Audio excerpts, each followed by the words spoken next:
ఢిల్లీ అల్లర్లకి సంబంధించి పోలీసులు ఒక సీరియస్ పాయింట్ని సుప్రీంకోర్టు అఫిడవిట్లో మెన్షన్ చేసుకొచ్చారు. ఈశాన్య ఢిల్లీలో 2020లో జరిగిన మత ఘర్షణ వెనకాల పెద్ద కుట్ర దాగుందని తేల్చి చెప్పారు. డెమోగ్రఫికల్ చేంజ్ అంటే హిందువుల ప్రాణాలు తీసి ఇస్లామిక్ రాజ్య స్థాపన కోసం దేశ స్వరూపాన్ని మార్చాలనే లక్ష్యంతో ఈ అల్లర్లని నిందితులు ఉమర్ ఖలీల్, షర్జీల్ ఇమాం తదితరులు సృష్టించారంటూ సుప్రీంకోర్టుకి వాళ్ళు అఫిడవిట్లో తేల్చి చెప్పారు.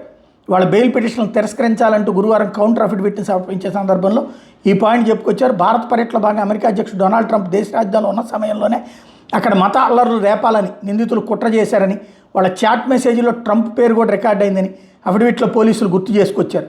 వాళ్ళ కుట్రను బయటపెట్టే సాక్ష్యాలు, చాట్ మెసేజ్లు, సాంకేతిక ఆధారాలు లభించాయని చెప్పారు. ఈ అల్లర్లో 53 మంది మరణించారని, 753 ఎఫ్ఐఆర్లు నమోదయ్యాయని 177 పేజీల అఫిడవిట్లో చెప్తూ వాళ్ళని ఎట్టి పరిస్థితుల్లో బయటకు వస్తే డెమోగ్రఫికల్ చేంజ్ ఈజీగా చేస్తారన్నటువంటి పాయింట్ని చెప్పుకొచ్చారు.